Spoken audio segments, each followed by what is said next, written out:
52 अरब साल लगेंगे, तब जाके 84 लाख जोनियां कटती हैं। और फिर जाके उसके बाद प्रभु को अगर दया आई तो वो आपको एक मनुष्य का जन्म देगा, जिसमें हम सभी इस समय हैं।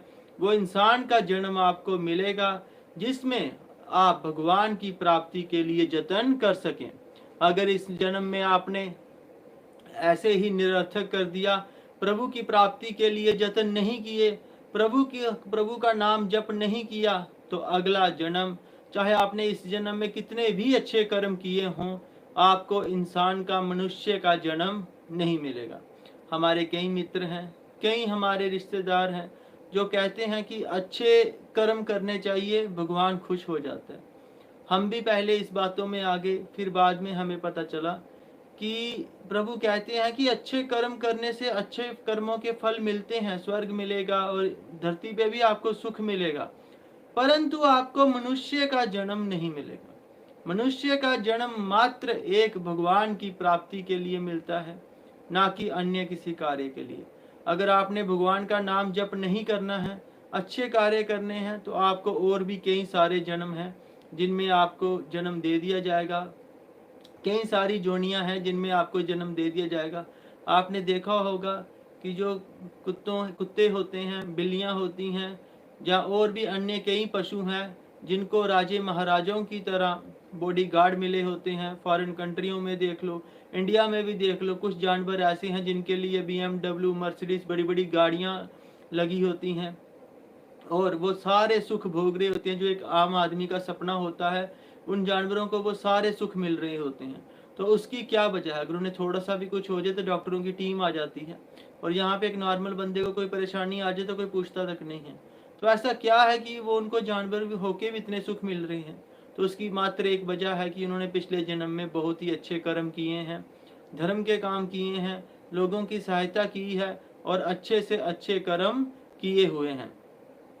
उसकी वजह से क्या हो गया कि उनको जन्म तो अच्छे कर्मों अच्छे कर्मों के कारण जन्म तो अच्छी जगह मिला, सभी सुख भी मिले, परंतु प्रभु कहते हैं कि अगर तुमने मेरा नाम जप ही नहीं करना तो तुम्हें मनुष्य के जन्म की कोई आवश्यकता नहीं है, तुम्हें मनुष्य बनने की कोई आवश्यकता नहीं है।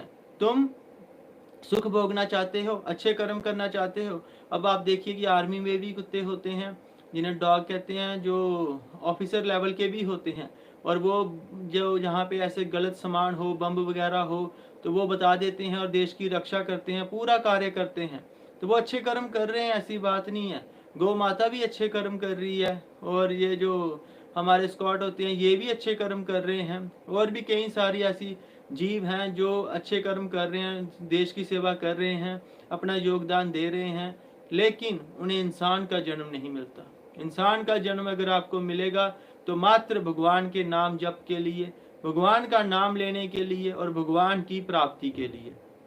तो कुल मिला के बस यही कहना है कि ये जिस जन्म में आप हैं, जिस जोनी में आप हैं, ये इतनी कीमती है, इतनी कीमती है, इतनी कीमती है कि आपको इसकी उम्मीद भी नहीं है कि इसकी कीमत क्या है।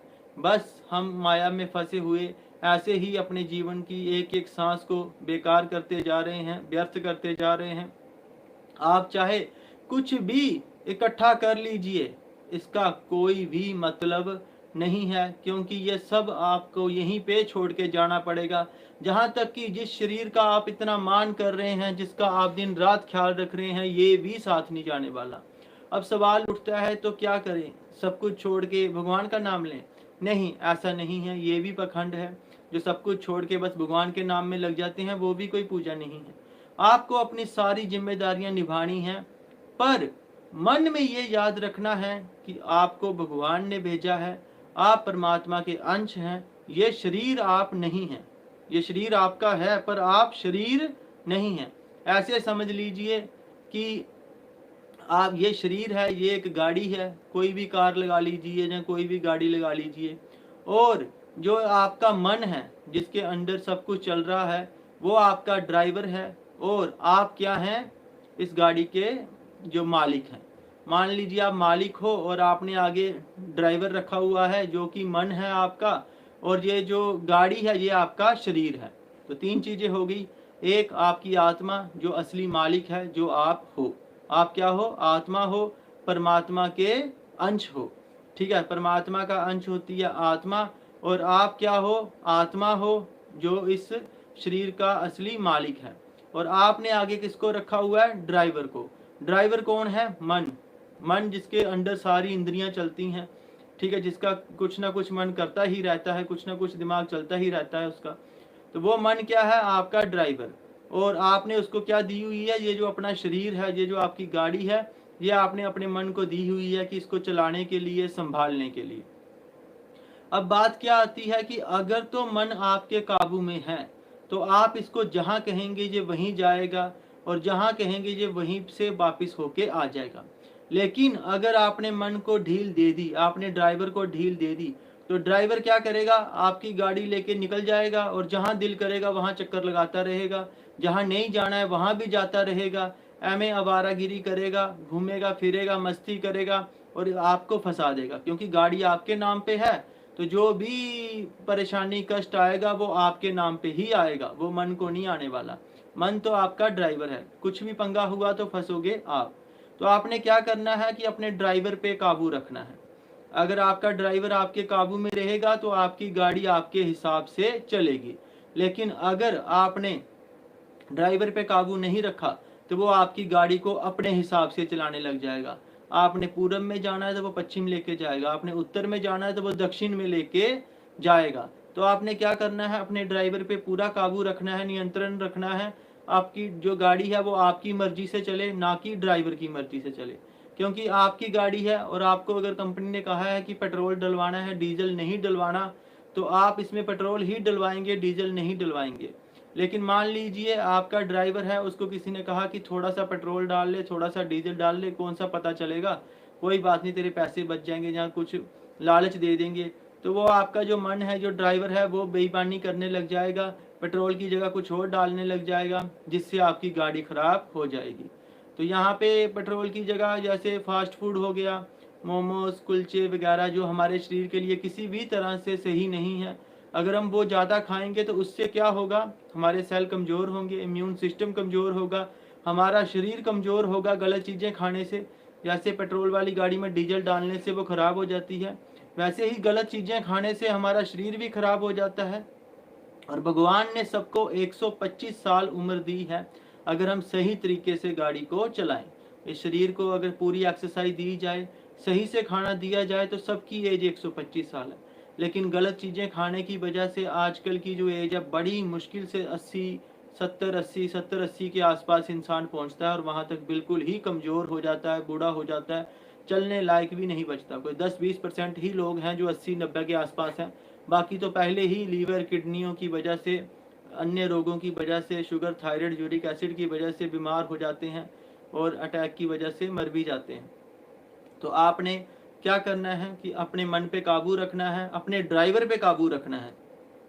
आप अगर अपने ड्राइवर पे काबू नहीं रख सकते तो ये किसी ना किसी दिन आपको ऐसी जगह फंसा देगा कि बाद में आपको लेने के देने पड़ जाएंगे, और फिर आपको भुगतना पड़ेगा, करेगा ये, और फंसोगे आप।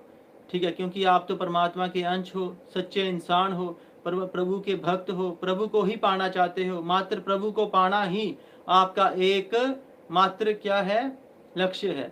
लेकिन ये जो मन है, ये आपको कहेगा कि प्रभु को बाद में पूजा कर लेंगे, पहले चला इधर घूम के आते हैं, ये करते हैं, वो करते हैं। जो मन में कोई ना कोई विचार चलाता रहेगा, कुछ ना कुछ ख्याल दिमाग में आते रहेंगे, और आपको बिजी रखेगा, आपको भगवान की तरफ नहीं लगने देगा।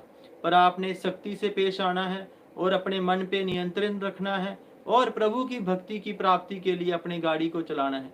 ये जो गाड़ी आपको मिली है, जो मनुष्य शरीर मिला है, ये सिर्फ और सिर्फ भगवान की प्राप्ति के लिए मिला है, मौज मस्ती के लिए नहीं मिला आपको। मौज मस्ती करना जब भगवान को प्राप्त कर लोगे। एक बार गौतम बुद्ध की तरह जब आपको बोध हो जाएगा, बुद्धा की तरह आप भी भगवान की प्राप्ति कर लेंगे, ध्रुव भक्त की तरह आप भगवान की प्राप्ति कर लेंगे, तो फिर आप जितनी चाहो मौज मस्ती करो, फिर आपको कोई नहीं पूछने वाला। गुरु नानक देव महाराज की तरह आप भी फिर वर्ल्ड टूर पे निकलो, जाओ, जगह जगह घूम के आओ, आपको कोई टेंशन नहीं होगी। लेकिन अगर आपने पहले ही यात्रा शुरू कर दी तो आप फंस जाएंगे, और मन आपको इंद्रियों के चक्कर में फंसा के कहीं ना कहीं पे लटका देगा, जहां से फिर आप बाहर नहीं निकल पाएंगे।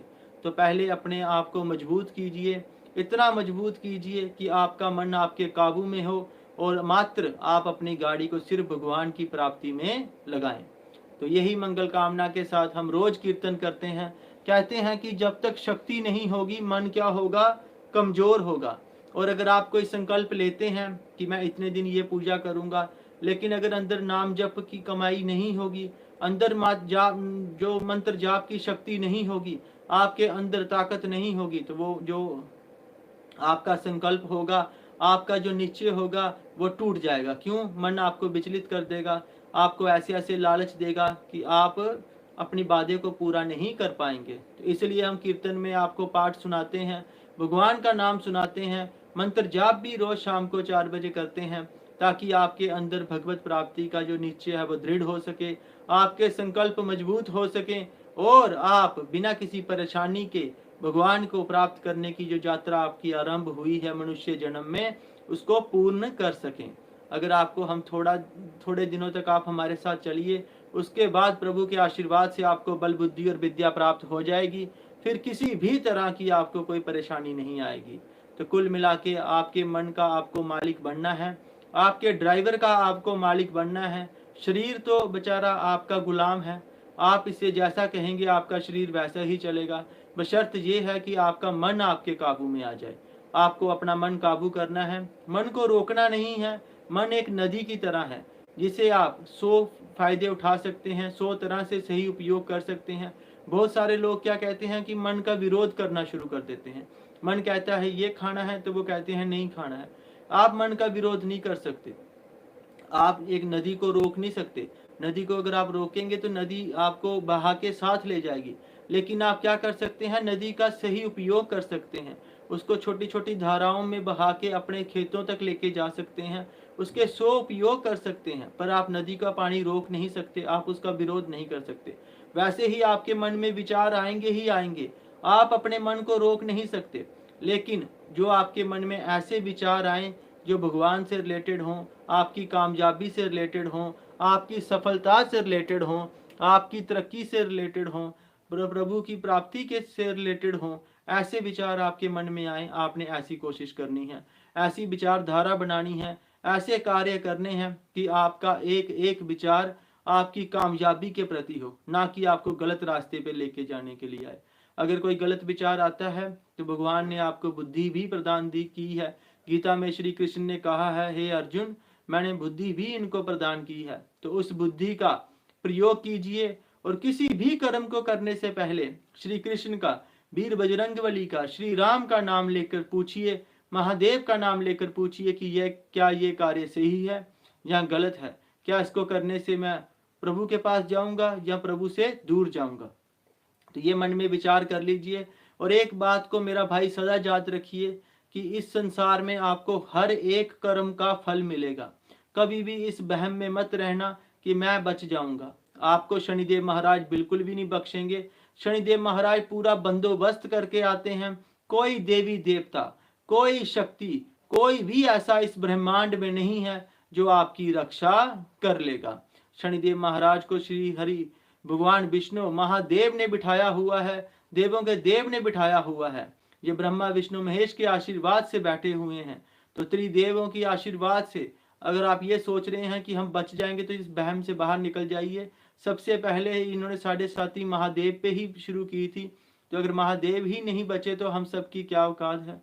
तो अच्छे अच्छे कर्म कीजिए और अपने मन को अपना गुलाम बना के रखिए, और जैसा आपको अपने लिए सही लगे, भगवान की प्राप्ति के लिए सही लगे, वैसे ही विचार मन में आए, वैसे ही कर्म आप करें। बस इसी मंगल कामना में लगे रहिए, प्रभु का नाम जपते रहिए। आपको जो भी शब्द पसंद है, आप ओम हम पवनंदनाय स्वाहा ओम जपिए, आप ओम नमः शिवाय ओम जपिए, आप श्री राम जय जय राम जपिए।